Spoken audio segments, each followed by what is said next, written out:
a helicopter blade. Flames are getting higher in effigy, burning down the bridges of my memory. Love may still be alive somewhere, somewhere, where they're down and only dear 100 steel towns away. Oh, the rhythm of my heart is beating like a drum, with the words I love you rolling off my tongue. No, never will I roam, for I know my place is home, where the ocean meets the sky. I'll be sailing. Photographs, kerosene, light up my darkness, light it up, light it up, light it up. I can still feel a touch of your thin blue jeans running down the alley. I got my eyes all over you, baby. Oh, baby. Oh, the rhythm of my heart is beating like a drum, with the words I love you rolling off my tongue. No, never will I roam, for I know my place is home, where the ocean meets the sky. I'll be sailing.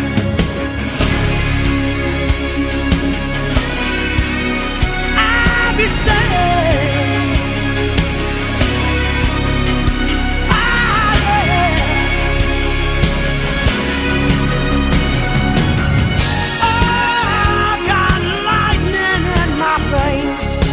Living like the handle of a slot machine. Love may still exist in another place. I'm just yanking back the handle, no expression on my face. The rhythm of my heart is beating like a drum, with the words I love you rolling off my tongue. Oh, never will I roam, for I know my place is home, where the ocean meets the sky. I'll be sailing. The rhythm of my heart is beating like a drum, with the words I love you rolling off my tongue. No, never will I roam, for I know my place is home, where the ocean meets the sky. I'll be sailing.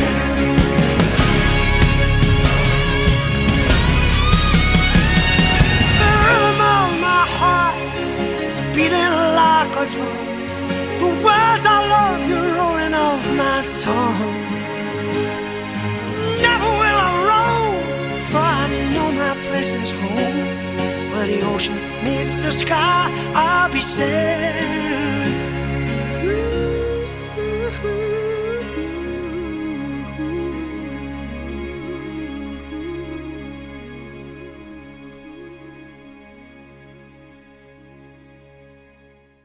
Hola, muy buenas noches queridos oyentes. Hoy es domingo 25 de abril del 2021. Soy Sandra de León, acompañada de Cristian Collazo, y damos comienzo a un nuevo programa del Rincón de la Oración. Ya saben, como cada domingo a las 21:30, desde los estudios de Radio Veritas en la ciudad de Ávila.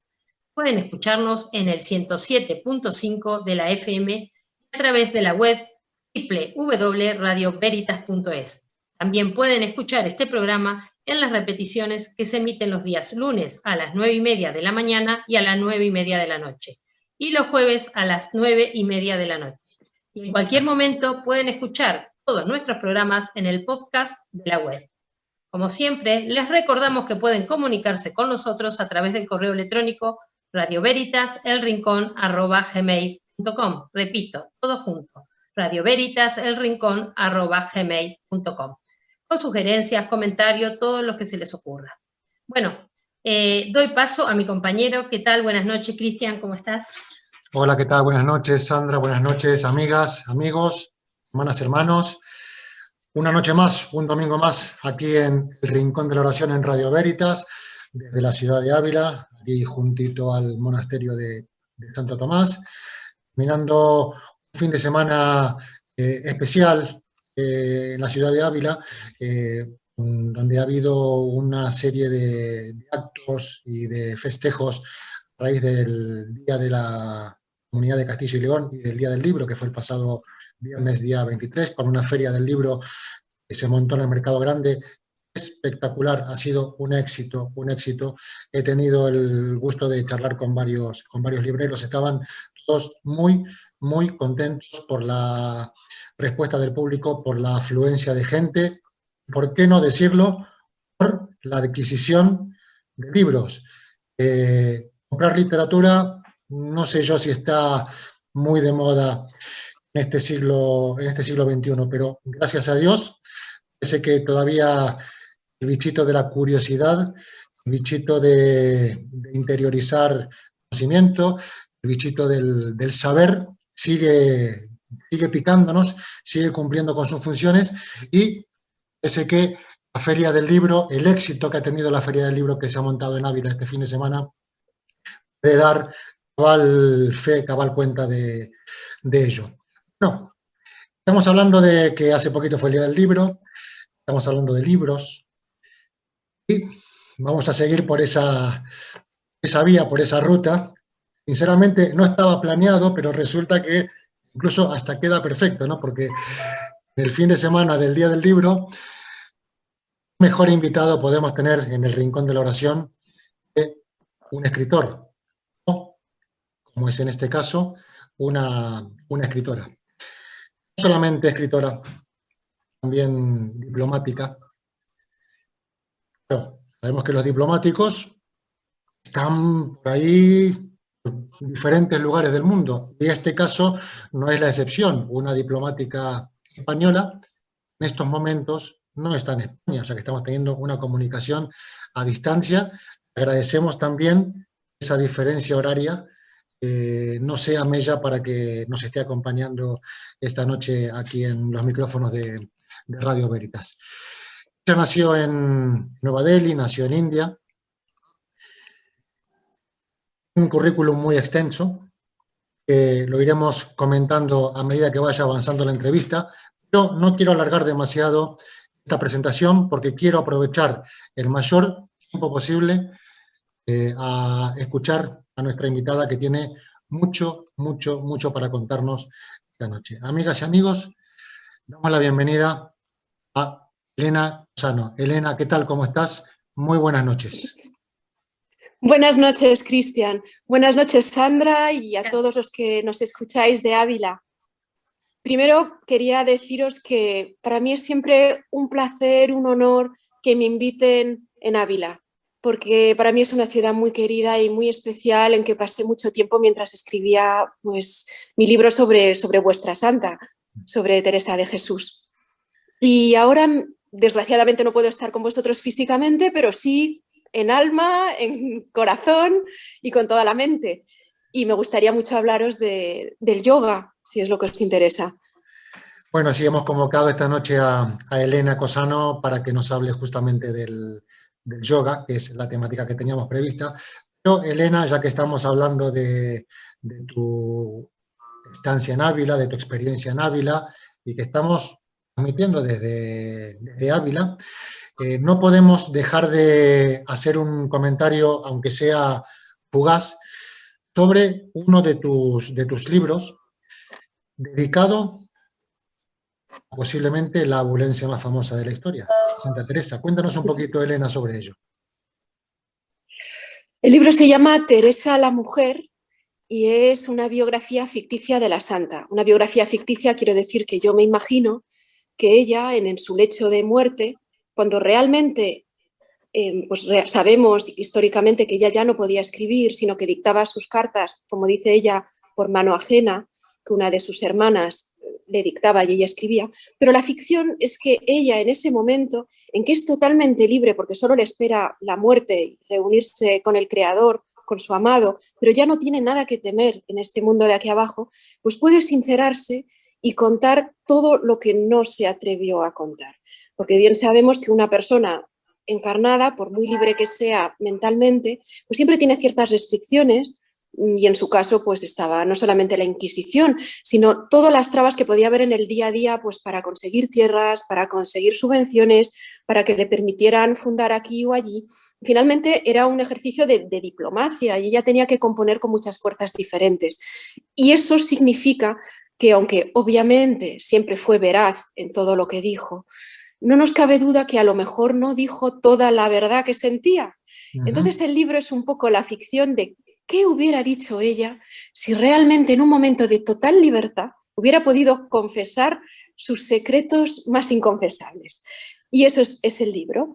Y nos muestra una Teresa bastante diferente a la Teresa de la tradición. Nos han querido vender una Teresa un poco endulzada, ¿no? Una Teresa para mí más insípida, porque creo que era una mujer de armas tomar, era una especie de Torbellino, era una revolucionaria, una mujer adelantada a su tiempo, era muy guapa y era muy inteligente, y sin embargo con una salud siempre frágil.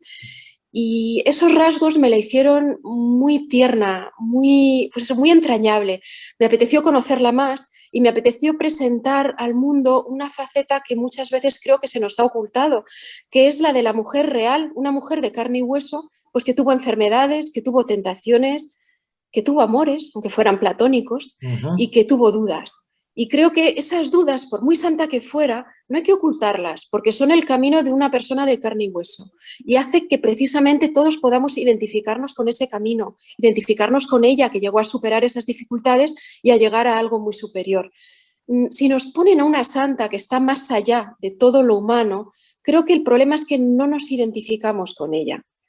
Y yo quería mostrar a la mujer de carne y hueso, la que tiene ciertas imperfecciones, como todo ser encarnado, pero que logra superar. Y eso es el libro Teresa la mujer. Y son las confesiones de la santa, ficticias obviamente, a las puertas de la muerte. ¿Es una especie de novela, Elena? Es novela, sí. Pero intenta mantener un rigor histórico. Me fundo sobre todo en el libro de la vida, que redactó ella misma, y en las cartas, etcétera. Con lo cual, aunque es novela, he querido respetar al máximo a una persona a la que admiro muchísimo y no querría para nada ser infiel, digamos, a su memoria. Yo he intentado respetar al máximo lo que creo que fue ella, pero obviamente es mi interpretación y puedo equivocarme. Escuchamos algunas notas tuyas en YouTube. Sí que recordamos acá con Sandra, lo estábamos comentando esta mañana, recordamos que en una charla que te escuchamos, hablabas del libro de Santa Teresa, sí que habías comentado que tenías también intención de escribir algo sobre otro santo abulense, San Juan de la Cruz, ¿verdad? No sé si ese proyecto que tenías que se ha concretado, sigue estando ahí latente. Sí, llevo años con San Juan, pero años y años. Y es que en San Juan me está costando encontrarle la humanidad, le veo tan sublime. Perfecto. Le veo tan fuera de cualquier canon humano que yo ser imperfecto me está costando. Pero llevo 6 años con el proyecto de San Juan y lo leo y lo releo. Y soy una gran enamorada de su obra. Pero desde el punto de vista de una escritora me está resultando difícil encontrar el punto, esto es un poco vulgar, pero el punto de ataque, cómo presentarlo. Lo esperaremos a ver si se puede concretar y en un futuro poderlo tener en mano y poderlo leer. Es excelso, Santa Teresa diría que no es hombre, es un ángel. Bueno, Elena, hemos convocado y te agradecemos, como te decía al principio del programa, muchísimo tu predisposición y tu simpleza para decirnos que haga falta, lo que queráis. Ahí estoy para colaborar con vosotros y con todos los oyentes. Vamos a hablar contigo de, a ver, yo no sé cómo catalogarla, la voy a catalogar como y dime tú si voy más o menos bien rumbeado, como una escuela espiritual ancestral, podemos calificarla de esa manera. Yoga, cuéntanos, Elena. Absolutamente. Cuéntanos, Elena, por favor, ¿qué es el yoga? Porque de algo estoy convencido. Estoy convencido de que en cuanto a yoga tengo muchísima ignorancia, o sea, aquí estoy haciendo gala de lo que me dejó Sócrates, ¿no? Sí. Reconocer que no sé nada, pero bueno, el primer paso para conocer es darse cuenta que uno no sabe. Y sí que es verdad que el yoga lo mencionamos muchísimo, muchísimo, sobre todo en Occidente, e incluso podría decirte como que está, entre comillas, de moda ahora mismo, Sí, pero absolutamente. me da la impresión, Elena, que lo que debemos saber de yoga es un conocimiento, cuanto no falso, por lo menos perfecto, muy, muy, muy parcial. Eso, Elena, te pedimos que para empezar nos digas qué es el yoga. Uf, es muy difícil decir qué es el yoga, pero tal vez sea casi más fácil decir que no es el yoga. Pues por ahí El empezamos yoga entonces. no es un ejercicio físico, no es un ejercicio físico, por lo menos no es un ejercicio únicamente físico. No son acrobacias, no es gimnasia, no son estiramientos. Sí es claramente una escuela espiritual, es una de las 6 dársanas del hinduismo antiguo. Hay diferentes tipos de yoga, ¿no? Está el Bhakti Yoga, que es el yoga del corazón, digamos, el yoga de la devoción, de amar, cantar su amor a Dios. Está el yoga Jnani, que es el yoga del intelecto, de la mente, de estudiar las escrituras para llegar a Dios. Y está el Hatha Yoga, que es un poco lo que ha llegado a Occidente. El Hatha Yoga sería el yoga que se apoya en las posturas físicas para llegar. Pero hay que tener en cuenta cuando se habla de yoga que cuando hablamos de posturas físicas, que son las asanas, son únicamente una pequeña parte del camino. Es como un apoyo, un instrumento. Entonces, si vemos qué es el yoga, la etimología sánscrita, como bien sabes, pues es muy significativa y se interpreta de muchas maneras. Yoga viene de la palabra, la raíz sánscrita yog, de la que viene yugo en español, y que significa unión. Se trata de unir cosas, como diría Santa Teresa, muy dispares. ¿Y qué se puede unir ahí? Ahí hay diferentes interpretaciones. Está quien dice que unimos el cuerpo y la mente.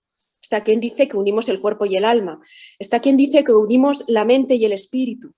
También hay teorías que lo que dicen es que están uniendo el pequeño yo, el Atman, con el gran yo, que sería Dios, es decir, lo divino particular con lo divino general, el alma con el espíritu universal.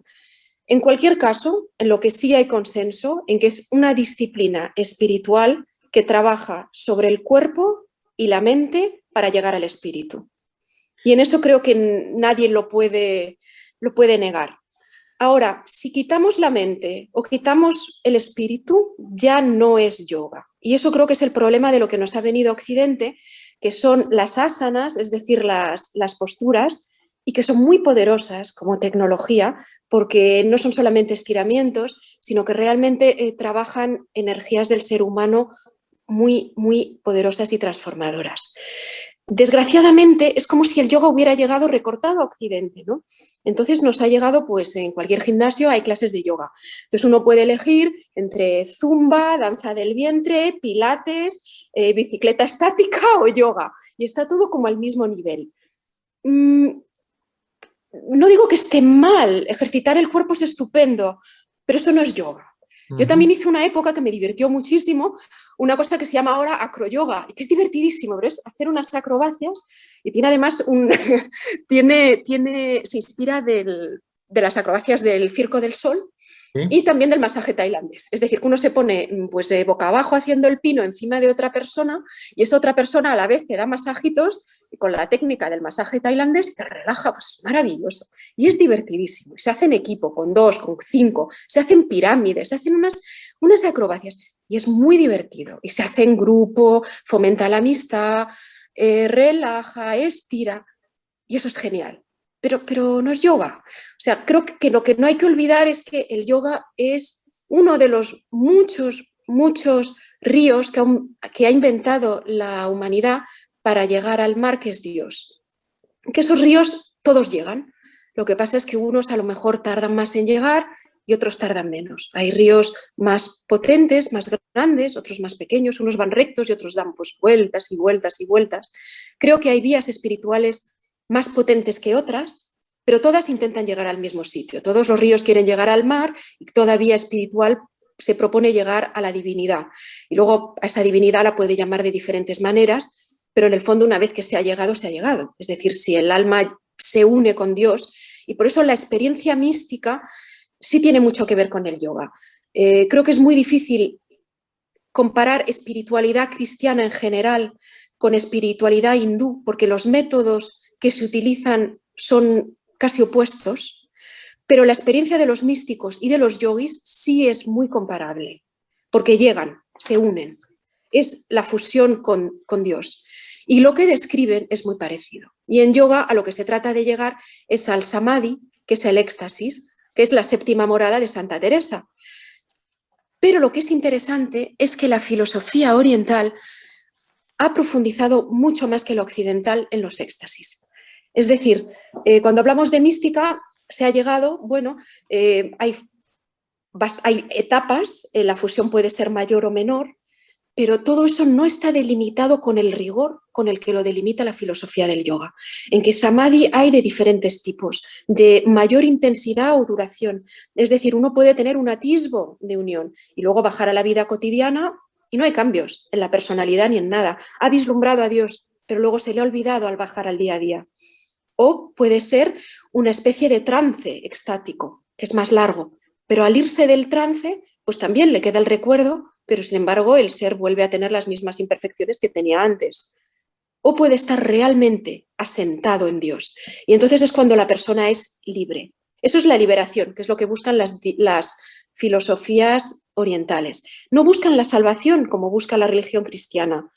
En realidad es parecido, pero tiene un pequeño matiz. No nos salva a nadie, uno se salva a sí mismo. Se salva a través de una práctica que llega a liberarse. Entonces, es verdad que a través de la gracia de Dios, también la filosofía del yoga te dice que la gracia de Dios te puede salvar en cualquier momento, pero en general no lo hace. En general, uno tiene que trabajar durante muchos años, toda una vida, o incluso ellos creen en la reencarnación, durante muchas vidas, hasta llegar a liberarse. Cuando uno se libera, todas las filosofías orientales, se rompe el ciclo del karma, es decir, para la rueda del karma, la rueda de los renacimientos. Es decir, ese alma ya puede unirse con su creador, que ahí es creador de otra manera, porque ellos tienen a Dios manifestado y a Dios no manifestado. Entonces la creación no es creación en el sentido cristiano, sino es más bien una manifestación de lo que no está manifiesto. Es un matiz, pero realmente creo que estamos hablando básicamente de lo mismo. El alma deja de reencarnarse y es libre, se funde para siempre con Dios. Eso es lo que buscan estas disciplinas espirituales. Pero lo que creo que es interesante, sobre todo para los abulenses que aman a la mística de Santa Teresa, es que las experiencias que describen los yogis en éxtasis son muy parecidas a las que describe, por ejemplo, Santa Teresa. Y también hay cosas muy interesantes, que es que en el camino del yoga, y esto es, por ejemplo, si recuerdas los Yoga Sutras de Patanjali, hay todo un camino que está dedicado a las capacidades sobrenaturales, se podría decir, o suprasensibles, que adquiere el yogi a lo largo de su camino en la búsqueda de Dios. Llamados recuerdan siddhis, mucho ¿verdad? Los siddhis. Y los siddhis para mí tienen algo muy interesante, es que en Occidente son muy, ¿cómo diría yo? Cuando una persona dice que tiene poderes extrasensoriales, la gente la mira con cierto escepticismo. ¿Será verdad? ¿Será verdad? ¿Se lo inventa? Hoy en día dirían, esta persona está la loca, porque si dice que habla con espíritus o que tiene telepatía o que se desplaza en el espacio o que tiene el don de la ubicuidad, se lo estará inventando, estará loca, tendrá un desdoblamiento de la personalidad, una esquizofrenia. En la época de Santa Teresa lo que creían era que era el diablo y que eso era un pacto con el demonio, que daba pues, ciertos poderes, como hablar diferentes idiomas o lo que fuera. Y por eso Santa Teresa, cuando tenía estas mercedes y le ocurrían pues estas cosas extrañas, Santa Teresa, sabéis que pues a ella se le aparecían espíritus, ella veía demonios, levitaba. Estas cosas para Occidente son muy extrañas, pero para Oriente no, son habituales en el camino del buscador. Y entonces el buscador, el yogi, que está buscando a Dios, tiene toda una guía y toda una literatura, unas escrituras y unas recomendaciones que le dice qué hacer con esos poderes sobrenaturales. Y entonces es realmente interesante. No estás loco, no es el diablo. Tranquilo, es una parte del camino, pero es solo una parte del camino. Y muchos de los aspirantes se quedan en esa parte, porque esa parte refuerza mucho el ego. Ahora tengo telepatía, ahora sé lo que piensan los demás, les leo la mente, sé lo que está haciendo uno en su casa sin ir.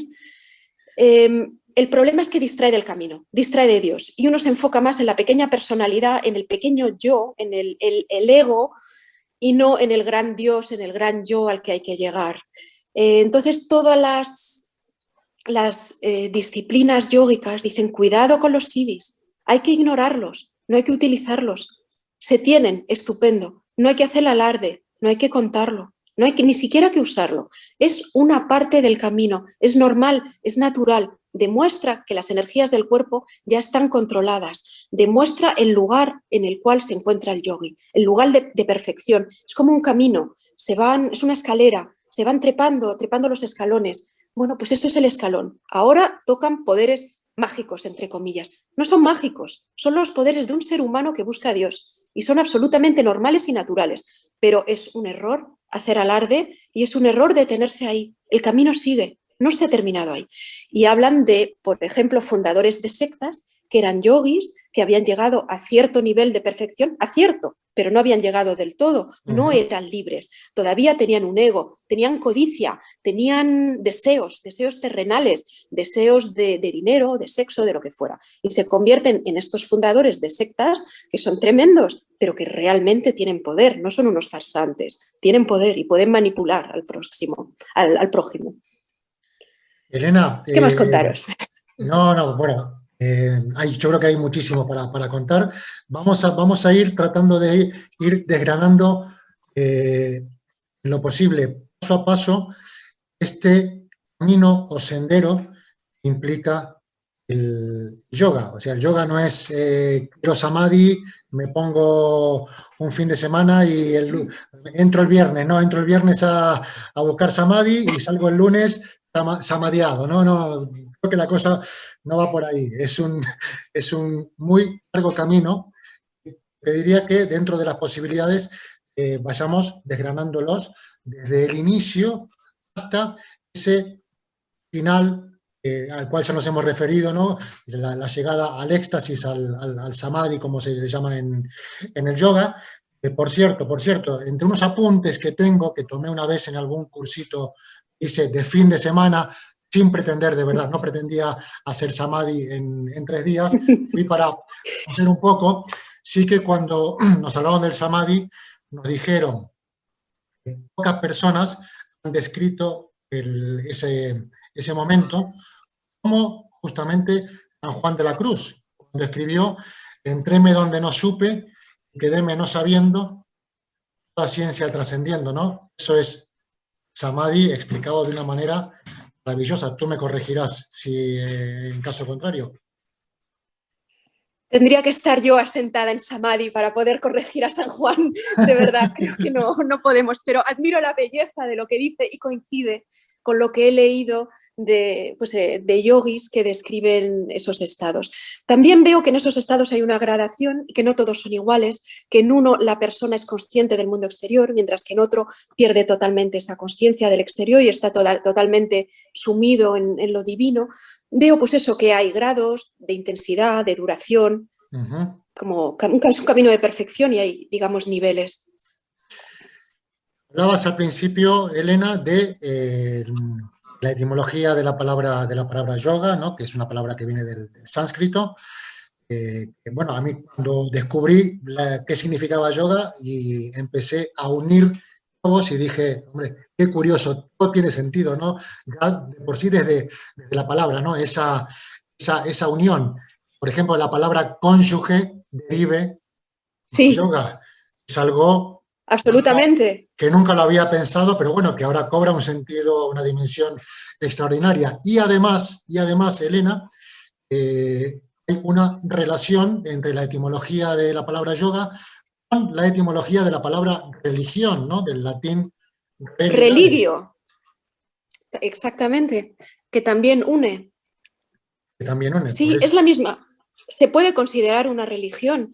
Lo que pasa es que no tiene, pues como sí tienen las demás religiones, una liturgia del mismo modo, sí tiene unas escrituras, sí tiene unos rituales también y unas creencias. No diría dogmas en cierta forma, podríamos decir los Vedas, pero no de la misma manera. Por eso está, creo yo, más cerca de una filosofía que de una religión y de una práctica. Es sobre todo una filosofía práctica. Es decir, quien quiera llegar tiene que hacer estas cosas, estos pasos. 1, 2, 3. Yama, niyama, pranayama, etcétera, etcétera. Es decir, primero empezamos con la moral, luego la ética. Primero uno hacia sí mismo, ¿qué debe? Hacia los demás, ¿qué debe? Y la sociedad. Luego la práctica de la respiración, teniendo en cuenta que la respiración es el puente entre el cuerpo y la mente. A través de la respiración se regula los estados mentales, se llega más fácilmente a estados alterados de conciencia y a partir de ahí el control sobre el cuerpo es muchísimo más fácil. Y luego pues las prácticas meditativas, primero el dharana, que es en la vía ascética, el dharana es claramente el que los sentidos, en vez de dirigirse hacia el exterior, se dirigen hacia el interior. Es decir, retraer los sentidos de lo creado para dirigirse al creador a través de uno mismo, porque el yoga es una vía interior, no va hacia un Dios externo, sino al Dios profundizando dentro de ti. Pero no es contradictorio. Muchos santos han encontrado a Dios en lo más profundo de su corazón y no es un Dios externo, ¿no? Bueno, Jesús de Nazaret nos enseñó que somos nuestro cuerpo es templo de la divinidad. Ellos lo ven igual. Para el yogui, su cuerpo físico es su templo y hay que tratarlo con muchísimo, muchísimo respeto. Por eso, los principios éticos que deben regir la práctica son hacia los demás, pero son también hacia uno mismo y son hacia el cuerpo. La práctica del yoga es muy, muy dura, pero siempre con mucho respeto hacia el cuerpo. O sea, es un templo o una especie de materia que se va a moldear, pero se va a moldear, aunque sea dura la práctica, con mucho respeto y mucho cariño, para que llegue a su perfección. Es decir, es una ascesis, en la comida hay muchas limitaciones, la práctica del brahmacharya. Por ejemplo, ¿qué limitaciones tenemos en la comida? La mayoría son vegetarianos o lacto-vegetarianos. Los yogis, los sadhus, que son aquellos que son renunciantes que renuncian absolutamente a todo, incluso a la ropa. Estos que en las escrituras indias siempre dicen que iba un hombre vestido de cielo es que iba absolutamente desnudo. No pueden poseer nada. Son estos que se iban al Himalaya y meditaban en la cima de una montaña. La montaña es muy simbólica, es de donde se tiene una perspectiva mayor, que es la que se tiene que lograr y simboliza la expansión de la consciencia. No tienen absolutamente nada, la castidad es total y algunos ayunaban durante... No sé si ayunaban, creo que algunos dejaban de comer directamente. Y tenemos, pues hablan siempre de yogis que no comen durante años y viven de la luz. Y cuando hablan de la luz no es la luz solar, no es que hagan fotosíntesis, sino la luz de Dios. Es decir, conectan con esa gran energía y ya su cuerpo físico se alimenta de eso. También hay en la tradición cristiana algunos santos que de pronto, después de ayunos, parece que han dejado de comer. Es decir, el ayuno también es una práctica espiritual muy poderosa, pero hay que hacerlo desde el punto de vista del respeto al cuerpo. No se trata de mortificarse en un mal sentido, se trata de perfeccionarse. No es el sufrimiento por el sufrimiento, pero sí es trascender las limitaciones de la encarnación. Te entiendo perfectamente. Eso creo. Pero claro, el yoga posiblemente empieza por el cuerpo, lo trasciende de una manera tremenda, ¿no? No nos quedamos en el cuerpo, que es un poco la idea que tenemos en Occidente, lo que hablábamos al principio, ¿no? Que asociamos el yoga al ejercicio físico. Es verdad que el cuerpo es una parte importante, sustancial, pero es eso, ¿no? Una parte. Más allá del cuerpo tenemos, Elena. Voy a hablarte de esto que me estás hablando, el lugar del cuerpo en el yoga. vamos a hablar del Ashtanga Yoga, que es el que tú también conoces, que es el de los 8 miembros. Y es interesante, bueno, Ashtanga, la etimología en sánscrito, el sánscrito es interesante porque al ser la lengua indoeuropea más antigua, pues ha impregnado todas nuestras lenguas contemporáneas y el Asht, Acht, Octo, 8, todo viene de ahí, ¿no?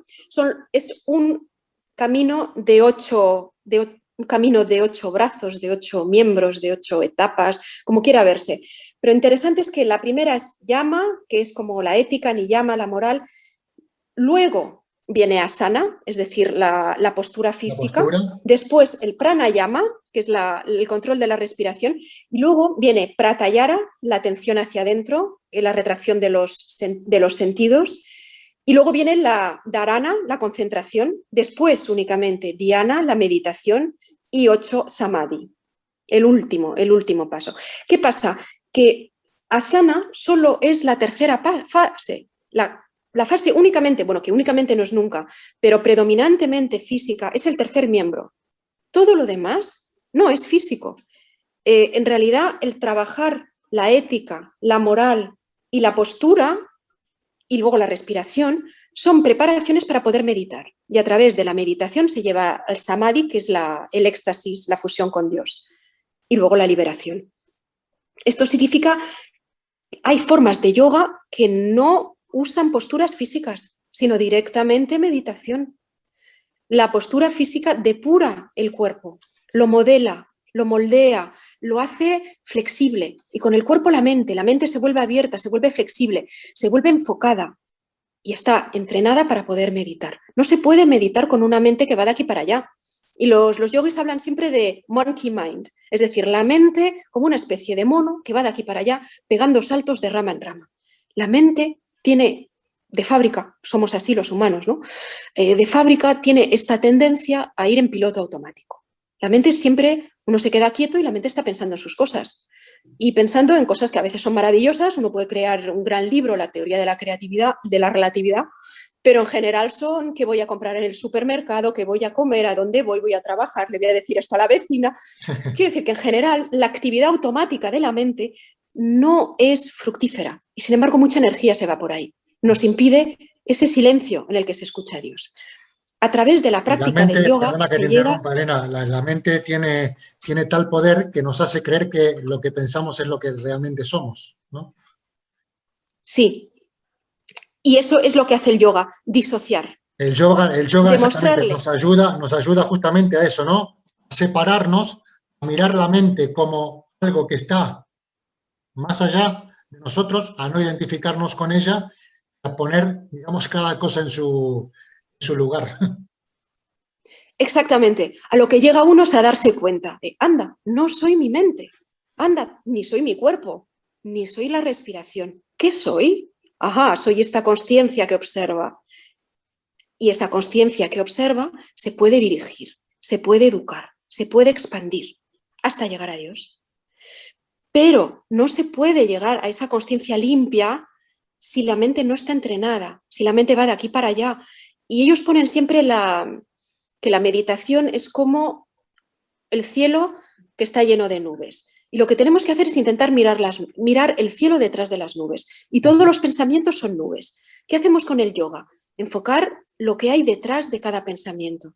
¿Qué pasa? Que cuando no se le da energía física a los pensamientos, su flujo se hace cada vez más lento.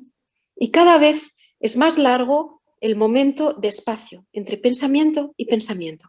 Cada vez se va alargando más el silencio, hasta que de pronto hay muy poquitos pensamientos. Me refiero obviamente a pensamientos automáticos, no que uno conscientemente no pueda pensar en lo que quiera. Pero cuando uno está meditando, quiere lograr el silencio, porque ese silencio se llena de Dios. Si hay ruido, Dios no entra. Entonces ese silencio es observar desde fuera, con una posición de testigo, los pensamientos hasta que poco a poco van pasando como nubes y cada vez hay menos, hasta que solo hay cielo y solo hay silencio. Una vez que solo hay cielo, que solo hay silencio, es cuando realmente empezamos. Hasta ahí todo ha sido una preparación para poder meditar. No se puede meditar con una mente inquieta, no sirve para nada. Es torturarse a uno mismo con las piernas cruzadas. No sirve, de verdad. Y yo, si os os cuento mi experiencia personal del yoga. La primera clase de yoga a la que fui con 19 años, absolutamente por azar, porque me apunté a todo lo que había, incluido baile y tal, y vi una clase de yoga y a ver qué es esto. Y al final de la clase había lo que se llama Shavasana, que es como la meditación final en la postura del cadáver, esta. Y yo lo recuerdo, me pareció de lo más relajante. Me pasé 20 minutos pensando en mis cosas y más feliz que una perdí. Todo lo que tenía que hacer. Además era una clase a las 7:30 de la mañana, con lo cual una estaba muerta de sueño. Entonces era como entre sueños lúcidos, fantasías, lo que voy a hacer, lo que tal. Pero claro, eso no sirvió absolutamente para nada. Fue muy relajante, pero eso no era una meditación. Yo tardé muchos años en entender qué era la meditación. Yo pensaba que era pensar en algo, pero no es pensar en algo. Es ser consciente de sí mismo, de lo que es la consciencia, de lo que es la mente. Es una especie de desdoblamiento en que eres capaz de darte cuenta de que no eres la mente. Y creo que yo y la mayoría de los occidentales, porque nos han educado así, nos identificamos con la mente. Desde la época del colegio nos ayudan a identificarnos con la mente, es decir, tú eres lo que piensas, lo que recuerdas, lo que anhelas, lo que imaginas, eres tus deseos, eres la mente, eres el ego, pero eso no es, somos mucho más que eso. Y a través del yoga se descubre qué somos realmente, es lograr la verdadera identidad. Y esa verdadera identidad está marcada por la divinidad. Absolutamente, claro. Esa verdadera identidad es cuando dejamos todas las limitaciones y somos mucho más grandes, somos seres divinos, todos nosotros, pero no lo somos cuando estamos en nuestro cuerpo, de carne y hueso, en las 3 dimensiones, cuando negamos todo lo no sensorial.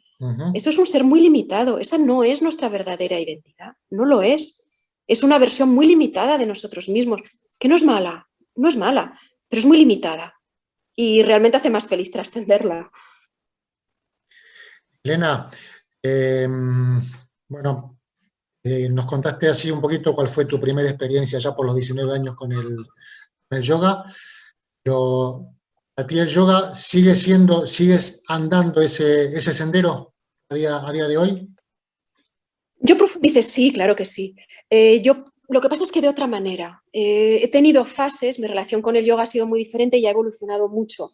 Yo empecé como la mayoría de la gente, yendo absolutamente por casualidad y me pareció muy agradable estirar. De pequeña quería ser bailarina, así que lo de estirar se me da bien y me gusta, me parece placentero y además me relajaba. Entonces estuve yendo varios años en la universidad, empezando de los 19, y me aportó pues mayor flexibilidad, mayor conciencia de mi cuerpo. Tuve, ya con 19 años, una experiencia muy fuerte, que es que con el yoga, es que yo he tenido una enfermedad de pequeña, que ha sido además lo que me ha llevado a Santa Teresa y a interesarme en general por la espiritualidad. Tenía una artritis muy dolorosa, que no sabía muy bien lo que era, si era artritis reumatoide o artritis psoriásica, que hizo que con mucho dolor y a veces realmente inválida, y estuve más de 10 años con esa enfermedad y empezó a irse al final de la adolescencia, con 19 años todavía lo tenía, pero ya estaba infinitamente mejor, y se me fue haciendo yoga. Y ahora no digo que se me fuera por el yoga, porque tampoco el yoga que yo hacía era en ese momento como para tirar cohetes, pero tuve una experiencia impresionante haciendo yoga, que es que de pronto visualicé mi cuerpo y vi la enfermedad y veía las articulaciones y dónde estaban inflamadas y lo veía como si tuviera unos rayos X. Vaya. Es una cosa que me impactó. Digo, Dios mío, si estoy invadida, qué horror. Y empecé mentalmente a imaginar, y es realmente un ejercicio de imaginación, de visualización que cada uno puede hacer, que durante la clase de yoga lo estaba quitando, que estaba sanándolo, y realmente se me fue. Yo no digo que se fuera por eso, pero en cualquier caso se fue a la vez. Y a mí eso me marcó. Más adelante hice una formación de profesora de yoga, que fue la primera que hice, y que era de yoga de gimnasio, era de power yoga. Power yoga es boom, boom, boom, es mucha marcha, mucha marcha.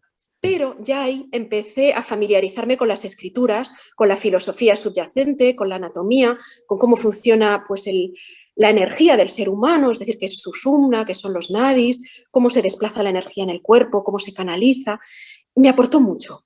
Y eso me abrió la puerta para lo que yo llamo el verdadero yoga, y después fui a la India a estudiarlo de verdad, y ahí me transformó enormemente. Y durante bastantes años, más de una década, sí fue parte de mi día a día, hasta que llegué a un estado de meditación que podía mantener sin las posturas físicas. Y entonces las posturas me siguen pareciendo pues relajantes y placenteras, pero no son para mí necesarias. Yo puedo mantener ese bienestar sin ellas, porque lo que busca el yoga es la meditación, es ese silencio interior, esa paz, ese amor, porque realmente desarrolla mucho la compasión. Y las asanas, lo que es lo físico, es una parte del camino. Y sigo pensando que es muy útil y que hay que hacerlo, pero decir que el yoga es eso es insultante para una tradición ancestral tan poderosa, tan transformadora, tan sabia. Decir que es únicamente hacer unas posturas sin saber lo que están originando en el cuerpo y en la mente. Elena, y eso que nos habías comentado de que de repente si el yoga está haciéndose como gimnasia o de una manera liberando mucha energía por parte del cuerpo, que si no está bien encabuzada, podría ser contraproducente. Sí. Primero, creo que puede haber problemas a nivel puramente físico. El yoga va hacia el máximo del ser humano, entonces los estiramientos son siempre máximos. Hay que respetar mucho el propio cuerpo. Una persona que no está preparada puede ir más allá y lesionarse, realmente lesionarse. Uno con pilates yo creo que nunca se lesiona porque las posturas son como más moderadas. El yoga va hasta el final, y eso puede ser peligroso. Pero eso es el plano únicamente físico, que es lo de menos, porque con un buen instructor que sepa de anatomía, pues esos riesgos se minimizan. Lo problemático desde mi punto de vista es la parte energética. Una persona que a lo mejor es un gran instructor y que sabe de todo, de anatomía, etcétera, no le va a hacer daño a sus alumnos desde el punto de vista del cuerpo físico, pero energéticamente sí puede hacer daño porque a lo mejor no es consciente de lo que desencadenan energéticamente esas posturas. Esas posturas son muy poderosas y sobre todo en algunas ramas del yoga, como el yoga que se basa en la kundalini o el yoga tántrico. La kundalini es una energía realmente poderosa, es transformadora, se pueden hacer grandes cosas con ella, se puede lograr la iluminación, pero también puede ser extremadamente destructiva. La kundalini se suele representar como una serpiente enrollada en el chakra raíz, en la base de la columna vertebral, y a través de ciertas prácticas se trata de que esa kundalini vaya subiendo por la columna vertebral. Y entonces hay unas prácticas que funcionan, que no es cuento, porque bueno, están probadas durante siglos, incluso milenios, y realmente funcionan. Entonces la kundalini sube. Pero ¿qué pasa? Que a lo mejor los canales energéticos del cuerpo no están limpios. Entonces a lo mejor no sube recta, sino que se desvía. Puede desviarse por donde no es. Mientras suba por la sushumna, todo bien, pero la sushumna puede estar bloqueada. Por eso el trabajo del yoga es sobre todo de purificación durante años y años. No se puede despertar la kundalini si los canales no están limpios para recibirla, porque las consecuencias de una kundalini despierta mal dirigida pueden ser terribles. Ellos hablan de enfermedades mentales en función de que vaya a la izquierda o a la derecha, puede ser más bien depresión, apatía, una especie de sistema nervioso quemado, y no es cuento, es algo realmente grave. O hacia la derecha puede dar lugar a alucinaciones, realmente a enfermedades mentales. Y creo que puede desquiciar muchísimo. Por lo menos en la India hay gurús que son herederos de una tradición, que han recibido ciertas iniciaciones, que dedican toda su vida a eso, que han recibido esas iniciaciones y saben cómo pasarlas, que reconocen los síntomas de una energía mal canalizada, que saben quién de sus alumnos está preparado y quién no. Y creo realmente que esto es una vía espiritual que normalmente es una elección para toda una vida y que hay que hacerlo seriamente, porque si no es jugar con el cuerpo, la mente y con la salud, de verdad, y me parece irresponsable y peligroso, porque, bueno, algunos instructores en Occidente, todo su conocimiento del Tantra, por ejemplo, es 1 o 2 fines de semana, y eso no es. Un tántrica hindú o budista incluso ha tenido una iniciación de una dureza bestial. Yo tuve una profesora de, por ejemplo, 7 años a solas con un maestro en un bosque sin nada, desnudos, bueno, unas cosas, unas privaciones, unas prácticas a menudo que nos pueden parecer salvajes, porque el tantra, sobre todo el de la mano izquierda, tiene prácticas realmente para un occidental muy chocantes y muy feas. Pero bueno, se trata de transgredir tabús y de liberarse de ciertas maneras. Pero la cuestión es que se hace de forma controlada y en Occidente no. En Occidente pueden coger las prácticas que son absolutamente correctas, pero sacarlas de un contexto, de un encuadramiento que lleva milenios y hacerlo en un fin de semana. No. Y alguien sabe lo que eso puede producir en la persona. Es un experimento. Alguno a lo mejor se va a casa y no le pasa nada, pero otro a lo mejor sí se le ha despertado la kundalini, sí ha pasado a alguien algo. ¿Y quién le va a ayudar una vez que se ha ido a casa y que va a un hospital y dices que he hecho respiraciones? No sé, Claro. de verdad no lo veo. Lo veo peligroso, sinceramente. Sí. ¿Se puede, Elena, hacer una práctica de yoga consciente, segura, sin haber estado en la India? Pues claro que sí, hay muchos maestros que son muy fiables, que no son necesariamente indios, pero a lo mejor se han formado ahí o se han formado a través de alguien que se ha formado ahí. Hay tradiciones, hay una cadena de formación en que las iniciaciones se transmiten y hay gente muy preparada, claro que sí. Lo que pasa es que vivimos en un sistema capitalista en que todo es la ley de la oferta y la demanda y el mercado. Y hay mucha demanda de yoga y hay muchos profesores y hay muchos diplomas y es muy fácil obtener un diploma. Entonces, ir un poco a ciegas me parece peligroso. Hay que ir pues de forma más recomendada. Y claro, es maravilloso, yo se lo recomiendo a todo el mundo, cambió mi vida. Yo tenía una mente como un mono, de rama en rama, y me hizo mucho, mucho más serena y feliz. Me cambió de maneras que me da casi vergüenza contar en público, pero es una transformación tan profunda y tan permanente que cambia la vida para bien y que es complementario pues con la fe que cada uno tenga, porque no interfiere. Realmente no hay nada que lo contradiga y se puede hacer, pero hay que hacerlo eso, de forma consciente, bien, hay que hacerlo bien. Y si no, hacer estiramientos, pilates, gimnasia. Sí, que estamos hablando de otra cosa, eso está claro. Llegamos al punto máximo que hemos hablado, que es el samadhi o la experiencia mística desde el punto de vista cristiano. Lo entiendo, Elena, y no acaba, sino que ese sería, digamos, un nuevo punto de partida, un nuevo nacimiento, si se quiere llamar así, a transformar nuestra vida, ¿no? Nuestro día a día. Sinceramente no conozco a mucha gente que esté establecido en el samadhi. Creo que tenemos actualmente algunos maestros que probablemente sí estén, que estén realmente iluminados y que sean libres, pero creo que es una minoría. O sea, mi impresión es que el yoga pues, es un poco una entelequia. Estamos en el camino, es un camino de perfección y cada vez mejor y cada vez más profundo. Pero bueno, hay que intentar llegar, pero lo mismo que no todos los católicos llegan a la unión mística. Creo que a lo mejor muchos aspiran a ella, pero no todos llegan. El samadhi lo que significa, sobre todo el estar asentado en el samadhi, las últimas etapas, es un renacimiento porque ya la persona no es parte del mundo material, sigue en él, pero ya pertenece a otro mundo. Ya está en la supraconsciencia, ya está unido a Dios, ya es una persona que está en la tierra, pero no pertenece a la tierra. Lo mismo que Santa Teresa podía estar en la tierra fundando conventos y haciendo cosas pues mundanas o entre pucheros, porque no pertenecía ya a la tierra.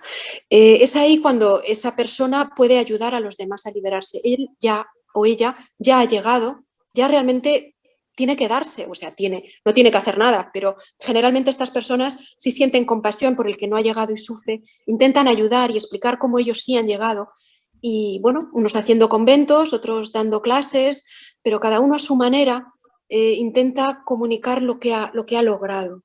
Lo que significa el samadhi cuando ha llegado es que esa persona ya es libre de no volver a reencarnarse, de no volver a la tierra nunca más en esas disciplinas. Para el que no crea en la reencarnación, ¿qué significa? Pues que ya está en el cielo, ya ha llegado, ya está, ha llegado. Es como la liberación o la salvación. Elena, respecto a lo que comentabas antes de ese peligro real que puede haber en una práctica del yoga mal guiada, ¿cómo podemos, una persona que quiera, digamos, empezar a andar este sendero, qué pistas o qué indicios puede encontrar para darse cuenta que puede estar yendo por un camino adecuado o puede estar yendo por un camino inadecuado? Hay algo que es un poco nuestra intuición, todos podemos equivocarnos y probar con un maestro que no. Y bueno, en las filosofías orientales, el discípulo, dicen siempre, cuando el discípulo está preparado, el maestro aparece. El maestro aparece. Pero a lo mejor no aparece el maestro definitivo, puede haber varios maestros, puede irse de uno a otro. Creo que lo primero es ver qué sensación te da ese maestro, qué te inspira, si le ves feliz, si esa persona está amargada, si esa persona está estresada, ¿qué te va a enseñar? Luego, ver cómo es el maestro. A lo mejor hay que probar un poquito a ciegas y a lo mejor hay que salir corriendo de ahí si no es eso. Recomendaciones, alguien de quien te fíes que te diga esa persona sí es fiable. Creo que hay escuelas de yoga que son serias, que no es hacer yoga con cualquiera que pasa por ahí, que tienen una línea, que tienen una tradición que respetan. Yo sí recomiendo bastante las formaciones de yoga porque es una forma intensiva y bien supervisada. Yo he hecho bastantes y de diferentes tipos y está sobre todo encuadrado. Y en la India hay buenos maestros. Ahora, ¿están todos ellos iluminados? No. Está el maestro iluminado, que es como si uno estudia yoga con Santa Teresa. Pues que Santa Teresa hay una, pero no hay una en cada cuadra para ir a estudiar. O sea, no es algo que desgraciadamente en la condición humana abunde tanto, ¿no? Son seres muy, muy escogidos, muy especiales. Puede encontrarse un gran maestro de esos, pero ese gran maestro, pues a lo mejor da consejos, pero no va a enseñarte la práctica de las posturas. Puede haber un maestro menos perfecto, pero que te enseñe bien ciertas cosas. Entonces, lo mismo que el profesor de literatura no tiene por qué ser el profesor de matemáticas. Al de literatura se le pide que abre de libros y al de matemáticas otra cosa. Entonces, a lo mejor no es un ser iluminado, pero sí maneja maravillosamente bien el pranayama y sabe de todo sobre cómo funciona el sistema energético del ser humano y puede enseñar a meditar. Pues eso es alguien que te pone en el camino y luego uno sigue y va continuando. Y es el trabajo de una vida o de muchas. Esto que estás hablando del sistema energético del ser humano, ¿hay manera de que lo puedas resumir en un par de minutos para que nos podamos situar un poquito en tiempo y espacio? Intento, lo más sencillo. Hablan como de los chakras, como unos portales energéticos, esto suena un poco extraño, se visualizan como unas especies de espirales en que la energía va muy rápido y son como si fueran diques de energía que dejan pasar o bloquean. Pueden estar abiertos totalmente, pueden estar bloqueados, totalmente cerrados. Cuando se trabaja, por ejemplo, la Kundalini, pues se supone que tienen que ir subiendo. Estos chakras son energéticos, o sea, no son físicos, no son físicos, pero se sitúan como si fuera a lo largo de la columna vertebral, que sería un canal que se llama Sushumna, que está pues exactamente en el centro. Por eso en todas las disciplinas meditativas, que sea yoga, pero también en el budismo zen o en cualquier tipo de meditación, siempre dicen que la espalda tiene que estar muy recta, porque la energía vital va por la columna vertebral y por una espalda encorvada no va a ir bien, tiene que estar recta. Estos maestros zen que dan con el bastón a los alumnos que van encorvados. Otra cosa que escuché yo también, el tema de la postura de la columna, no te interrumpo y ahora seguimos con lo que estás explicando. También leí en algún sitio o lo escuché, el tema de estar atento a la postura hace que la mente también baje, digamos, esa potencia de enviar pensamientos uno detrás del otro, ¿no? Ayuda a aplacar la mente el estar centrado en la postura. Sí, siempre es como un recordatorio del aquí y ahora, de este es mi cuerpo, cómo está mi cuerpo, estoy aquí. Es una forma también de fijar la mente, que no se vaya de rama en rama, está aquí ahora, cómo estoy sentada. Es una especie de consciencia, de volver al aquí y a la hora. Entonces, la columna vertebral, 7 chakras. Son en realidad 7 chakras principales. Se supone que hay más hacia abajo. El último es el Sahasrara. Sahasrara es el pétalo el loto de 1000 pétalos.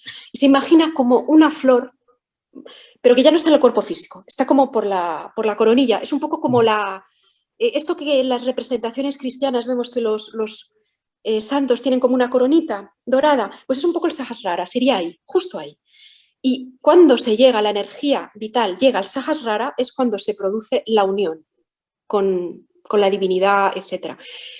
Y se siente energéticamente, pero de forma casi física. Es decir, aunque no esté dentro del cuerpo, pero como nuestro cuerpo energético es más amplio que nuestro cuerpo físico, sí sigue siendo nuestro cuerpo. Simplemente no el de materia más burda, es un cuerpo más sutil, pero que ellos consideran también material. Es como grados en la materia, es una materia más sutil, pero existe, no es que sea el vacío, o sea, existe. Son, no sé, electrones, la verdad es que no sé qué sería desde el punto de vista de un físico, pero digamos que es una forma de energía más sutil que la del cuerpo de carne, que es una forma de energía pues más condensada, y la energía ahí es más densa.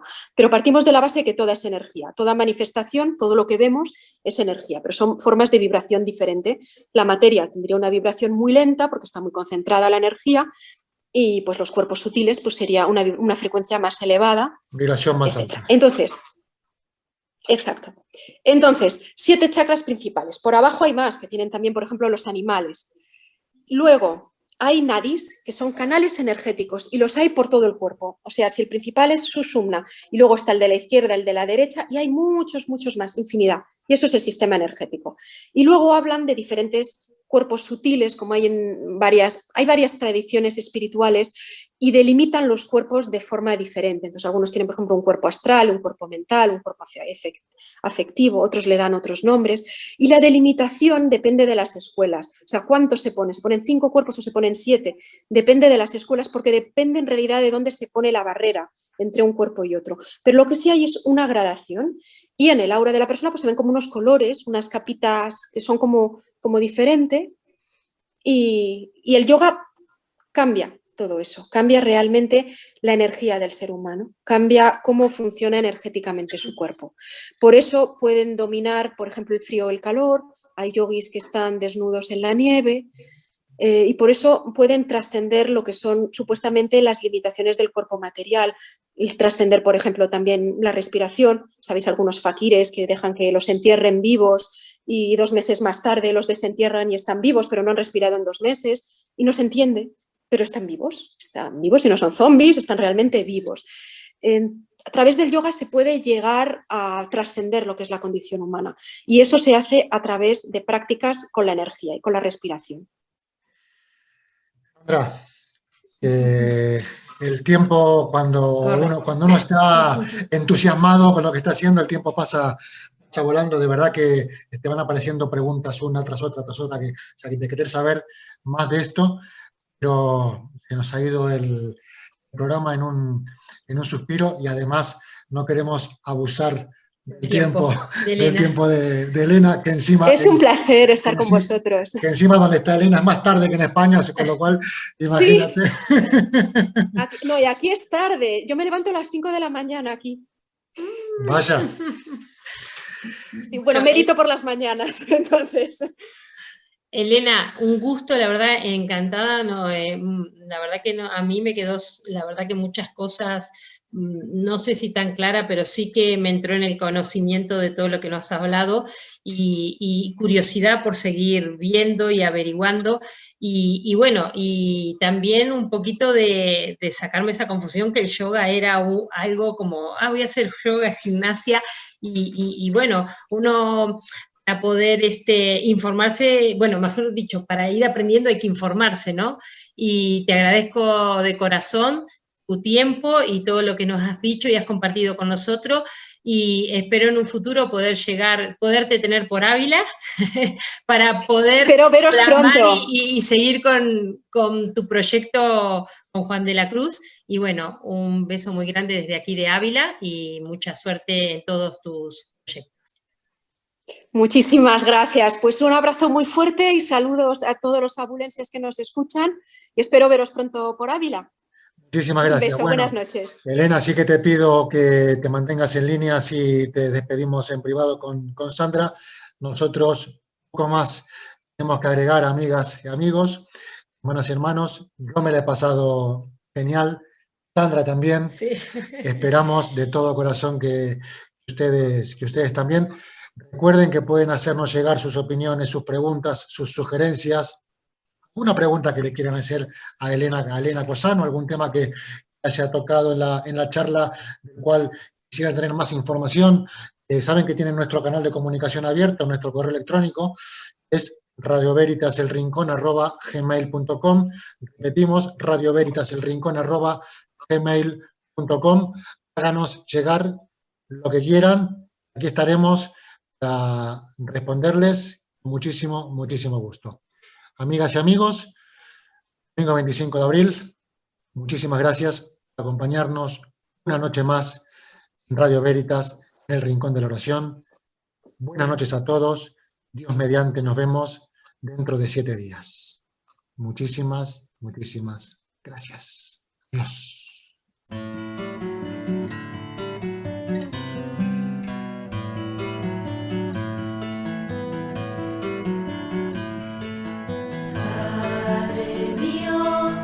Vuelvo a buscar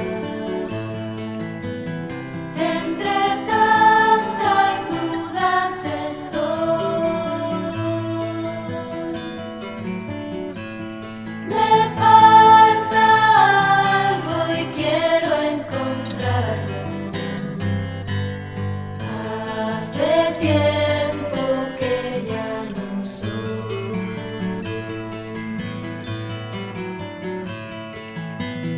Perdóname si yo me he separado. Sé que tú me vas a entender. Sabes bien que lo intento otra vez. Acuérdate que estuve a tu lado. Que al menos creí. Tuve un sueño a punto de ser. Estuve a punto de ver la verdad. Hágase todo según tu bondad. Es todo por mí. Y que al mundo llegue tu luz. Esa luz que te ayuda a Y que se despierte la gente nueva. nueva como tú. Que tu fuente tenga buen fin. Padre nuestro que bien se está en ti. Me doy cuenta y te siento. Esta vez no hay dudas en mí.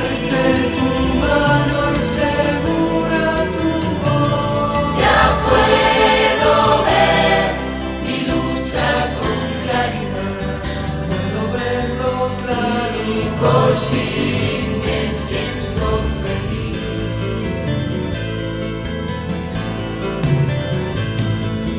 Padre mío, de vuelta a encontrar. Es el fin de la oscuridad.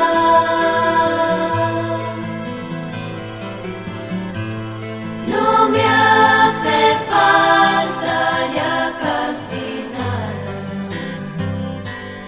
Padre mío, dame la paz.